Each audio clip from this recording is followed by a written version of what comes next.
ये श्री वृंदावन बिहारी लाल की जय। जय जय श्री राधे। भक्तों, आज मैं आपको एक बहुत अच्छी कथा बताऊंगी कि हमेशा जो पूजा पाठ धर्म कर्म करता है, हमेशा उसी की ज़िंदगी में दुख परेशानियां और तकलीफ़ क्यों रहती हैं। जो कभी ना एक अगरबत्ती जलाता, ना दान धर्म पुण्य करता, वो हमेशा सदा खुशी रहता है। यह बात एक बार नारद जी के मन में आई तो उन्होंने जाके स्वयं भगवान विष्णु से पूछा कि प्रभु, हमेशा ऐसा क्यों होता है? जो दान धर्म पूजन पाठ करता है, हमेशा वही दुखी रहता है, वही परेशान रहता है, और जो कभी ना एक दान देता और न कभी आपका नाम लेता, वो हमेशा सुखी रहता है। तो प्रभु ने बोला कि हम आपकी बात का उत्तर तो बाद में देंगे, चलिए अभी भ्रमण करके आते हैं। भगवान विष्णु ने साधु का रूप धरा और नारद जी को भी साधु का रूप धरने के लिए बोला और पृथ्वी भ्रमण के लिए निकल पड़े। चलते चलते थोड़ा दूर हो गई तो भगवान विष्णु ने नारद जी से कहा कि नारद जी, मुझे तो बहुत भूख लग रही है, चलिए कुछ खाने के लिए देखते हैं। सामने उन्हें एक आलीशान बनिया का मकान दिखाई दिया तो उन्होंने नारद जी से कहा कि आवाज़ लगाओ, भिक्षा मांगो। नारद जी ने कहा, भिक्षाम देही, कुछ मिलेगा बाबा, बहुत भूख लगी है।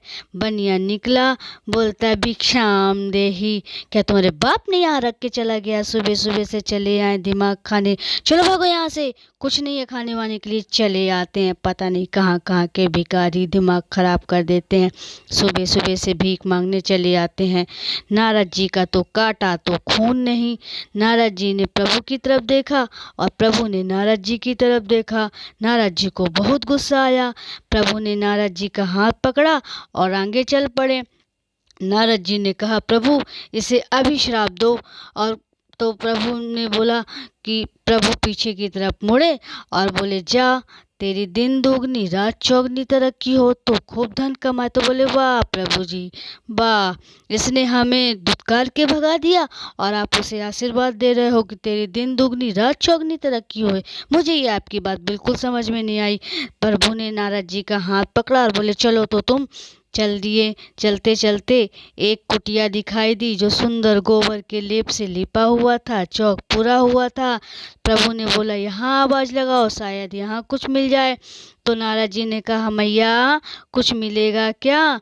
तो मैया दौड़ के आई बोली कि अरे आइए आइए, हमारे घर में तो खाने के लिए कुछ भी नहीं है, मगर एक गऊ है जिसकी मैं सेवा करती हूँ, उसी का दूध निकलता है, प्रभु को भोग भी उसी का लगाती हूँ, आइए आप लोग भी वही दूध पा लीजिए। बैठाया, सुंदर सा आसन दिया बैठाने के लिए और एक एक गिलास पानी लाई, एक एक गिलास दूध लाई और नारद जी को और प्रभु जी को दिया और बैठ गई पंखा झेलने के लिए। वह पंखा झेल रही थी। नारद जी और प्रभु जी बड़े आनंद से दूध का भोग ले रहे थे। दूध का भोग लगाने के बाद प्रभु जी और नारद जी चल पड़े। बोले, वाह वाह, क्या बात है, देखिए तो प्रभु, इस गरीब के पास कुछ भी नहीं है, लेकिन कितने आदर भाव से इसने हमें बिठाया और उसने दूध का भोग लगाया हम दोनों को, और पंखा भी झेला, कितने आदर भाव हैं इसमें, आप इसे आशीर्वाद दो। तो प्रभु पीछे की तरफ मुड़े और बोले, जा, तेरी गाय मर जाए। बोले, वाह प्रभु, मुझे तो आपकी ये लीला समझ में ना आती। आपने उस बनिया को आशीर्वाद दिया जिसने हमें धुतकार के भगाया, तेरी दिन दोगुनी रात चौगुनी तरक्की हो, और ये कितने आदर भाव से हमें उसने सेवा भाव की, तो आप इसे कहते हो कि तेरी गाय मर जाए। तो बोले, नारद जी, आपकी ये बात समझ में नहीं आएगी। जब ये मरेगी तो इसकी आत्मा इस गौ में ना रहे, ये मुक्त हो के मरे, जिससे अगर ये इसकी गाय इसके पास रहेगी तो इसे मुक्ति नहीं मिलेगी, और जब ये मरेगी तो इसका दूसरा जन्म गौ का हो जाएगा, फिर यह यही नर्क लोक में रही आएगी। इसीलिए मैंने इसकी गौ को सबसे पहले मरने का आशीर्वाद दिया, जिससे यह मुक्त होकर मर सके और सीधे वैकुंठ लोक विष्णु धाम पहुँचे। और बोले, वो बनिया, उसे क्यों आपने धन के दुगनी का आशीर्वाद दिया?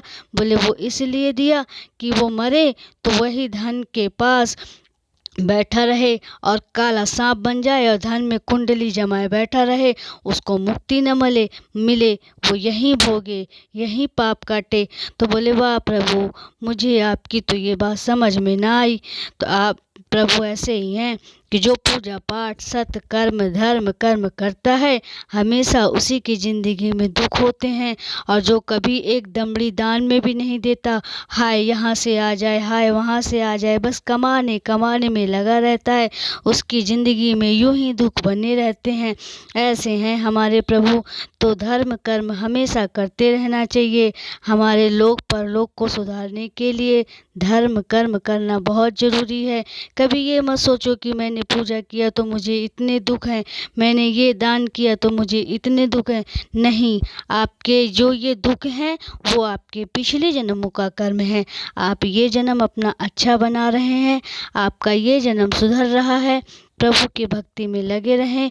जय श्री कृष्णा, राधे राधे। अगर आपको हमारी वीडियो अच्छी लगी तो प्लीज़ लाइक करें, सब्सक्राइब करें, कमेंट करें। जय श्री कृष्णा, राधे राधे, राधे राधे, राधे राधे, राधे।